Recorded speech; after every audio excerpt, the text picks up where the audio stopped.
Yo, what up, Dub Nation? Welcome into Stacking Dubs. Your host, Christian here, a happy host because the Warriors have an impressive comeback victory last night. No Steph Curry, no D'Anthony Melton, no Andrew Wiggins, but a new version of the Splash Bros because it's not trademarked. New version of the Splash Bros comes out and saves the day for the Warriors. A very impressive win in the jaws of adversity. Warriors, once trailing by 20, flip it around by 38 points to win by 18. Dubs hit 21 threes on 46% shooting, only commit 7 turnovers, forced the Pelicans into 22 turnovers of their own. Warriors dropped 77 points in the second half. Unbelievable considering it looked like the offense was stuck in the mud without our leader, Steph, without any bit of a number one, two, or three scorer. Couldn't generate anything. And couldn't get good looks, couldn't get to the hoop, couldn't get any spacing. And yet they dropped 77 points in the second half, 124 for the game. This game was won on 3-point shooting and high level defensive efforts.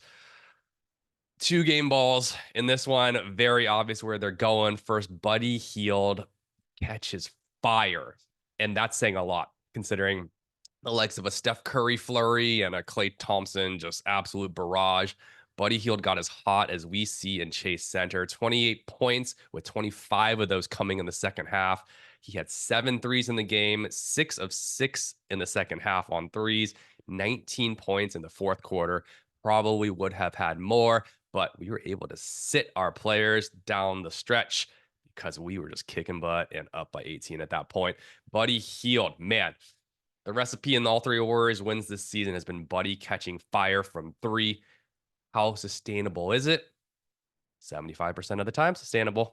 So far, so good. Yes, Buddy had a cold last game, cold first half of this one. Decided, hey, I need to just start getting some shots up. Obviously, the Warriors spacing, Warriors just found ways to free him up a bit. And it's they can remember the Titans. You say just it works. It's like Novocaine. You just got to give it time. Warriors' new system of just kind of movement shooting, playing around the 3-point perimeter didn't work in the half court early in the game, but you just give it a little bit of time. The defense will get a little fatigued from chasing everybody around all game. Defense softens a bit, and you need just a breath of air, and Buddy Hield will knock it down. Again, 7 threes, all of them without a ton of space, all of them nice and clean. I don't even know if he touched the rim on more than 1 or 2 of them. Beautiful Buddy buckets performance in this one. But that was towards the end of the game when the Warriors basically had built a lead before Buddy even got hot. What really propelled the Warriors through this one was Lindy Raging Waters. 21 points, had 3 threes, but every three really just seemed to just open up and spread that defense. Just Lindy moving off ball, finding ways to be a scorer without even just knocking down threes, really just opened up the entire offense for the Warriors in this one. So good that he ended up starting the second half in place of Buddy Hield, who just didn't have it going in the first. Lindy Waters, much more than just a 3-point shooter as well. He was a team high plus 26 on the night. Things like he had 8 rebounds, career high. I think he tied his career high in rebounds. It just shows the effort level. He's more than just a knockdown shooter. He's a movement shooter. He's coming off ball. He's catching, putting on the deck once, getting it up, finding ways to get himself open for threes, which the Warriors really sorely need.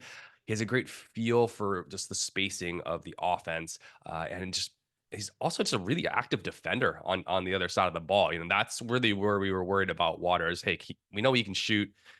We know he can score. Can he be more than just a one-way player?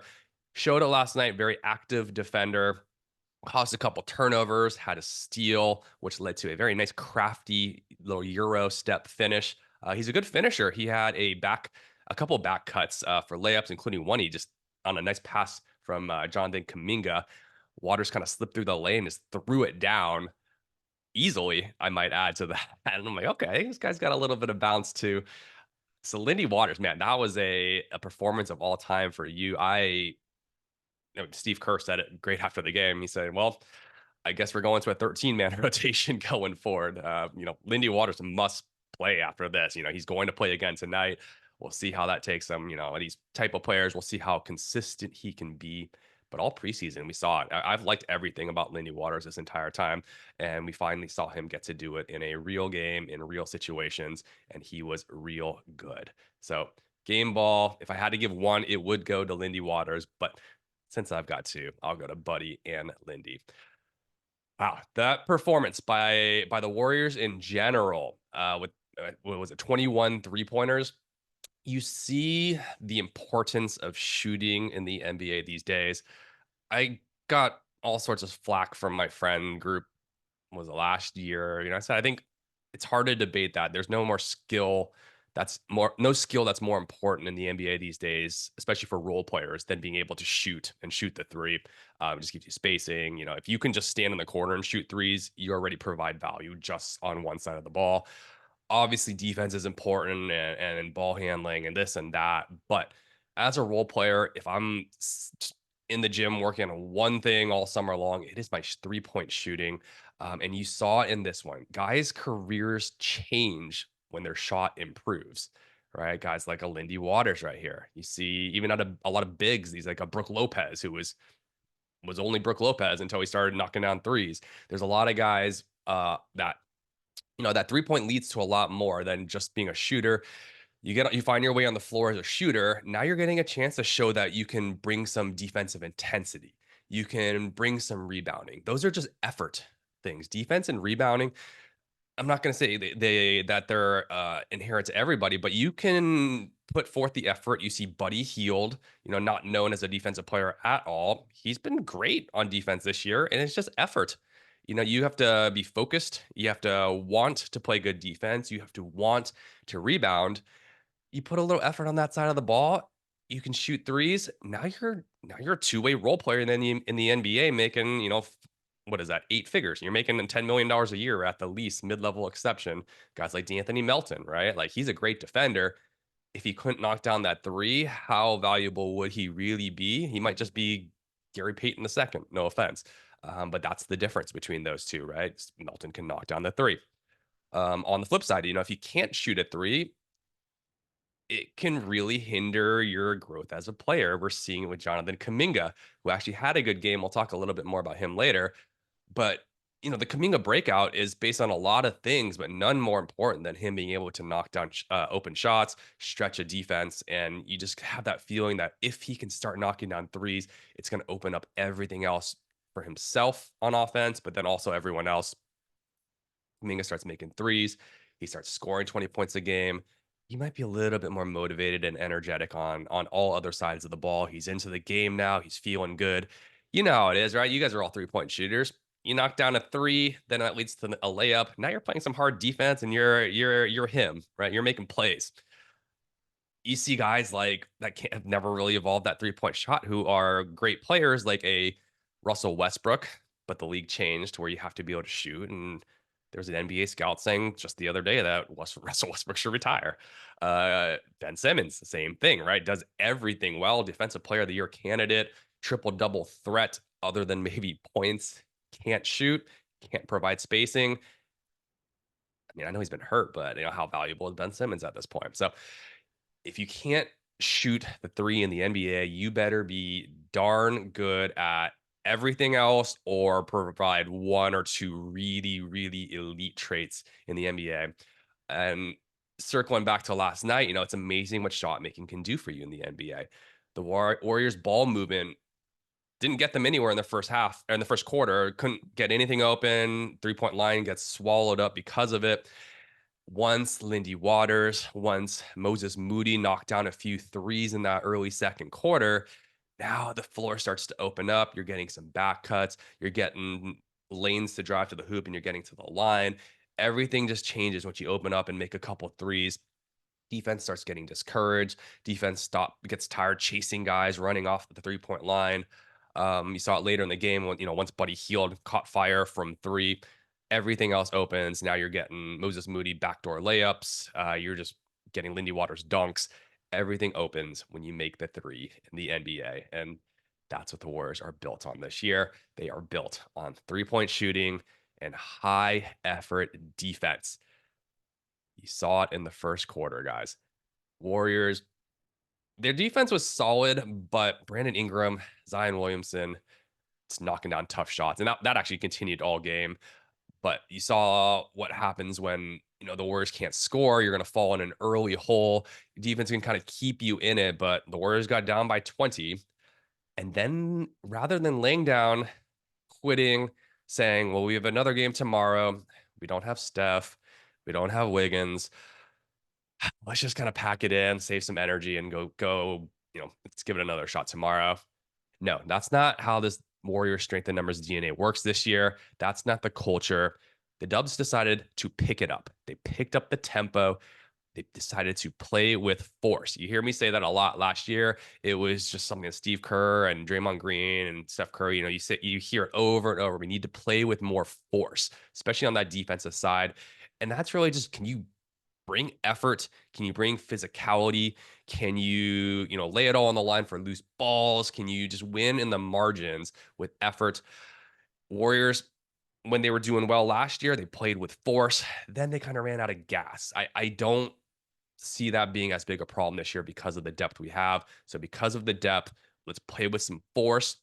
And then once we get turnovers, once we're getting deflections, we're getting out and we're running.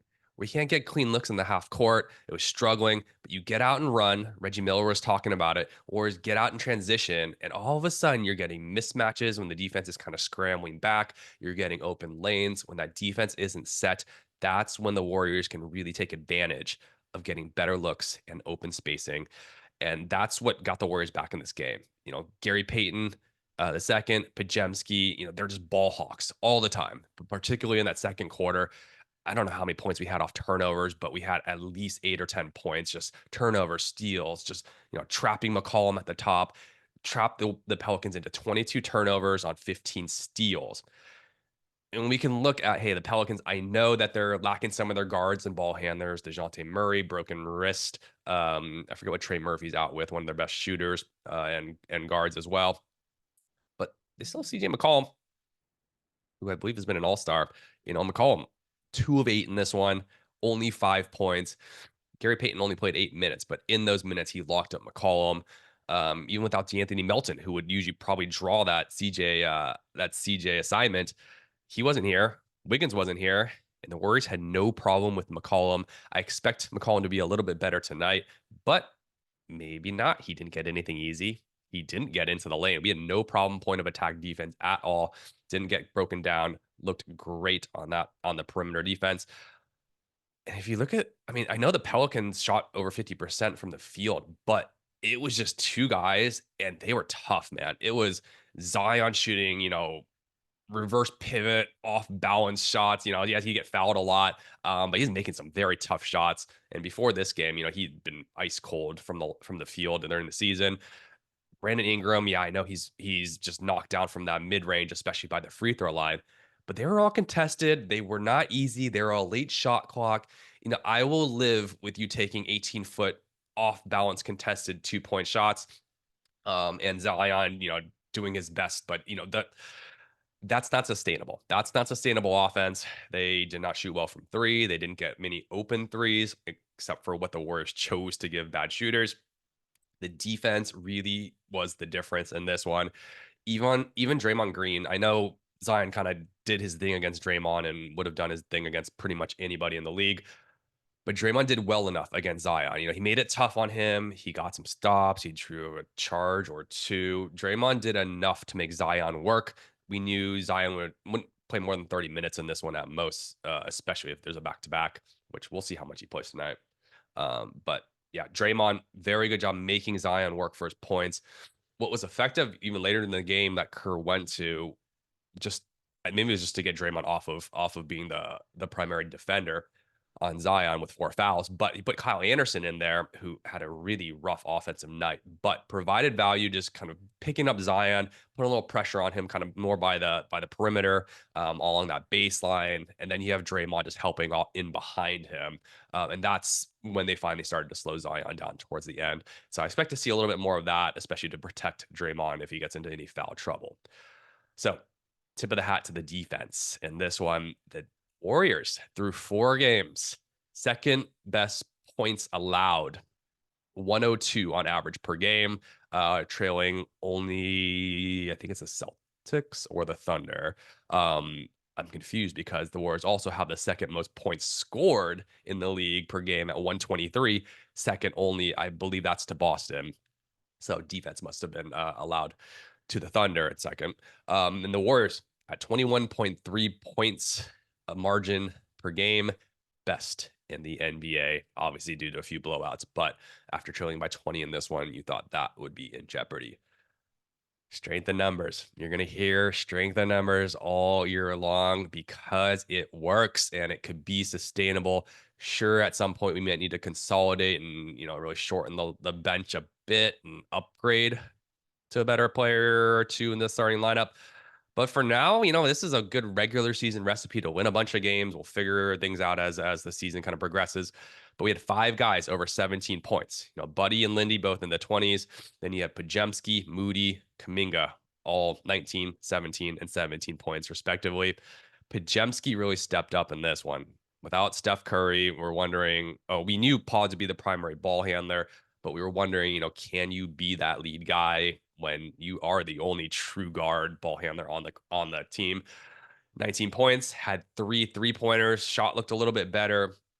He said after the game that him and Buddy Hield were out 11 o'clock last night, or sorry, 2 nights ago, getting some shots up.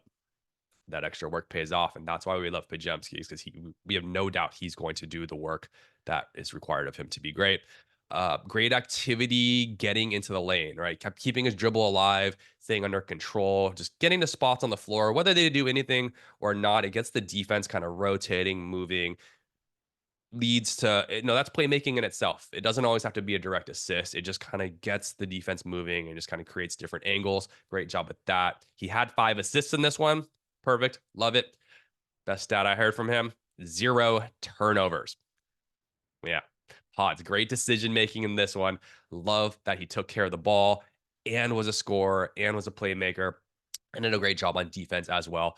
He drew the McCollum assignment plenty and held up strong. He answered the big question: if we can win and be a successful offense, and then some as a primary ball handler. Moses Moody in this one, 17 points. He had 5 threes, although a couple were in garbage time, but he had a big third quarter, found ways to score. Just on a team without Steph Curry and Andrew Wiggins, someone had to step up. Moody started in this one. Not going to get too much into the starting lineup construction, other than to say I liked that we went with Moody at that 3 spot instead of Kuminga. Just this lineup needed more spacing with Steph out, with Wiggins out, and the big front court. So I liked Steve Kerr starting Moody. I think we're going to see more of the same in this one. Started Pajemski, Buddy Hield, Moody, Draymond, and TJD. I think we'll see the same one in this one, unless you see Lindy Waters in that starting lineup, which no one would be upset about. And then, Kuminga coming off the bench. I don't know if he loved it, but he's a better player, I think, when he comes off the bench, because he can play a longer, just one chunk of, 10, 12, 15 minutes in a row. It takes him a while to get into the game and kind of find his footing, find his rhythm. He's been ineffective as a starter, and that goes for, dating back to last year. When he comes off the bench, you're not seeing, obviously, starter level defenders on the other side, but he can come in as a 4. You play him with one big. He can play at the 4, where he's probably his more natural offensive position, and then he can be aggressive. You don't, when you're coming off the bench, usually that means you're, Steph Curry or Wiggins or whoever else is not on the floor. So now he is the number 1 or 2 scorer, can be aggressive within reason. You saw glimpses of what he could be in, just a little 2-minute span where, he attacks, patient attack, little hesitation move, gets a layup. Other side gets a block, great block. His defense, very, very good in this one. He had 2 steals and that block, and he had 0 fouls. That's the best stat of the night. But he had that block, gets out in transition, comes to a good controlled jump stop around the elbow. At first, looks like he's going to kick it out. I forget to who, for a 3. Finds a backdoor lob to TJD. He could have thrown up the goggles for a great court vision there, but I love that he's seen the court. Seemed like the game really slowed down for him in that moment. and then just a possession or two later knocks down an open three. So he was aggressive in this one. Sure, he took some tough ones, and it always looks rough and unpolished when he misses, and you question his decision making. But if they're going in half the time, it's effective enough. So Kaminga, I'd say your best game of the season so far. I know you're probably going to want to start, but you know what? Let's just kind of let you settle into the season here and give me another one of these games, show some consistency, and let the game kind of come to you. All right. Well, that was a fun one, guys. We run it right back again tonight. Hopefully, we can just kind of keep the momentum rolling from the last three quarters. At first, I was like, wow, the Pelicans are lucky you get to miss Steph Curry twice in a row. And I think we play them again next week, and we'll see if Steph's back for that. So I thought they were getting lucky here, but after the way the game finished last night, they are very unlucky to have to play more of that same force, more of that same tenacious defense, and a bunch of hot shooters heading right back again tonight. And the Warriors are built for back-to-backs with their depth. So we'll see, and we might even get Andrew Wiggins back tonight. We'll see. It was kind of more precautionary with that low back. So hopefully Wiggins is back. Herb Jones might be out for the Pelicans with that shoulder injury. Didn't look good. Left early in this one. I doubt he comes back tomorrow. So that's probably one of the best defenders in the league. Our three-point shooting may cool down a little bit. Just it's been scorching hot, but so will Zion and Ingram. Their shot making was out of this world last night. If the defense still forces them into those same shots, I expect them to shoot a much lower percentage. The biggest question I'm hoping to answer, which was answered last night, is can we keep McCollum contained? Right, keep him just working for any looks. Just keep him out of the lane. Don't let him shoot any open threes and get some momentum going. So well, let's just get out early. Get up by double digits by halftime, and hopefully this Pels team will give up. They're not built for back to back. Zion's conditioning, we already know. Ingram kind of the same, and they're just thin as well with a lot of missing pieces. So let's put it on them while we have them up against the ropes. All right. Well, I didn't know if I was going to get on today. I almost waited until after the doubleheader, but it was just too darn fun. Had to get on here, guys, share my thoughts. I know you guys are hoping for the same exact results again tonight, so let's do it. Let's keep the strength and numbers run going. Until next time, I've been your host, Chris Chin. Peace, love, and stacking dubs.